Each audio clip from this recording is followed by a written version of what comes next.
Are you looking for a destination? We got the perfect for you. Ruta de las Flores. La Ruta de las Flores is a winding route of about 20 miles through brightly colored colonial towns and many coffee plantations. Wildflowers growing along the road are responsible for its name.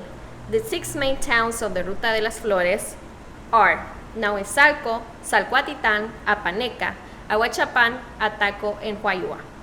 The first destination to mention is Nahuizalco, which is located in the Sonsonate department.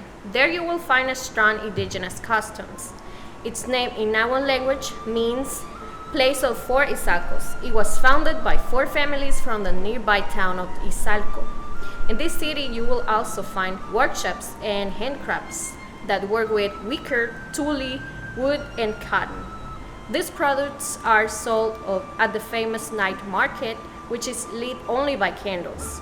The activities you can do around Nahuizalco are cultural immersion, wildlife and ecotourism, water sports, traditional outdoors, relaxation, and fun, and so much more to explore. Right now, I'm going to talk about Apaneca. Apaneca in Aguachapan is a city part of La Ruta de las Flores, with the highest elevation above sea level, more than 1,000 meters. Its name of Nahuatl origin means place of gales and rivers of winds. Due to its altitude, the area produces coffee of the highest quality in the entire country. The hotels and restaurants, together with its 2 lagoons, Las Ninfas and Laguna Verde, attract tourists to this pre-Hispanic city, in which area the sculptures known as gordinflones located on coffee farms. The practice of adventure sports such as buggies and canopy tours, as well as ecotourism such as landscaping and hiking, can be practiced in Apaneca. Concepcion de Ataco, it is a city and a municipality in Aguachapan department. It started the business of tourism in 2004. Prior to the most visited village was Apaneca, people started seeing a lot of potential in the cheerful atmosphere of Ataco, and people started investing on it. When you go there, you want to get a memory from it, so you can go to 2 remarkable places. And then you got Axul, which is a place in which you can get some textile arts and handicrafts. When you're there, you don't want to leave, but we have some options for the lodging. The first one that we have is the Balcón de Ataco, that has the most beautiful panoramic view. The second option would be the Alicante Montana Hotel, that has an outdoor pool and a full spa service. Hotel Villa Santo Domingo is also a comfortable and a beautiful place to stay. When it comes to eating, you got El Jardín Celeste, which will be translated as the light blue garden, that offers Central American food. You got a variety to taste and to try for the first time. Café Entre Nubes, or coffee among clouds, also offers some vegan options, right, in case that you're not into meat. But what if you are in a trip that is a low budget? Well, you have also some places in which you don't have to spend that much money when it comes to eating. You got Pupusería Cielito Lindo, and you also got Bistro. When you're in Ataco, the options look endless. In Nahuatl, it means place between snakes and quetzal. But if the first one displeases you, do not worry. The area that we recommend today lacks them. And unfortunately also the second one. But if you like plants, at the entrance you have to visit the Maquilihuash nursery, which in addition to beautiful flowers has a mini zoo, which has 2 friendly capuchin monkeys, a peacock, and a tiger. It also has spaces where you can enjoy an afternoon of coffee and dessert.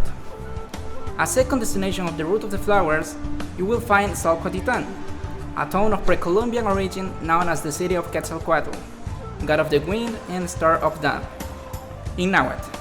If you are interested in archaeology, take a look at the exhibition of ceramic pieces that they have in the place. In the Salcotitan Park, in front of the Colonial Church of San Miguel Arcangel, every weekend you can enjoy the dishes you prefer, such as seafood, Mexican food, desserts, roast meat, tamales, Indian chicken, fried yuca, and much more. However, the main dish that characterizes this place is the fried yuca, accompanied by chicharrón or pepesca, which is a small fried fish served in garden leaves. You can find it for sale every day from $1 to $2. Ruta de las Flores takes you to some of the most wonderful towns and cities in northwestern El Salvador, and Huayua is one of them. Located in Sonsonate, the town has become a very popular tourist attraction due to its beautiful views, events, and cool weather. In Huayua, you can find Salvadorian coffee, which has a reputation for being different than the coffee from other Central American countries. And the best way for you to taste and learn more about Salvadorian coffee is to take a tour where an experienced guide will escort you to an organic coffee farm for you to see the process of harvesting, roasting, and brewing the perfect cup of Salvadorian coffee. But if you are more into ecotourism, try to do the 7 Waterfall hike. This 6-hour hike in town takes you through coffee farms and forests with a spectacular mountain and volcano views. You can even see the 3 volcanoes, Izalco, Ilamatepec, and Cerro Verde during the hike. Also, please remember to wear swimming clothes because you will pass by many waterfalls and you will end at Los Chorros de la Calera, where you can swim in the crystal clear water under the beautiful waterfall. But what about food? When you make your plans to visit Huayua, please make sure you keep a weekend open to attend the food festival. It takes place from noon to 5 p.m. in Huayua's city center, where tourists go and they can eat a lot of local dishes and maybe drink a couple of beers in a very festive environment and atmosphere. And this is only in one of the towns of Ruta de las Flores. In this tour, you will have the opportunity to meet and explore 5 of the most colonial towns of the western part of El Salvador, rich in natural, cultural, and historical beauty. Ahuachapán is either the beginning or end of the Ruta de las Flores, depending on which direction you roll. Either way, it's a prosperous, small provincial capital that supplies 15% of the country's electrical power thanks to the wonders of geothermal energy.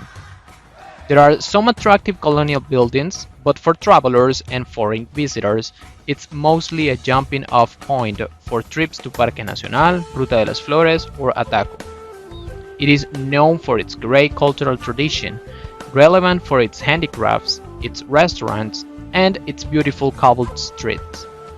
Its most important economic activities are coffee plantations, the manufacture of handlooms, and the manufacture of religious images. Among the attractions of this area, we can mention the historic center of the city. After all, it is home to the Nuestra Señora de la Asunción Church. Also, there is the Alfredo Espino Center for Culture and Arts and the well-known La Concordia Passageway.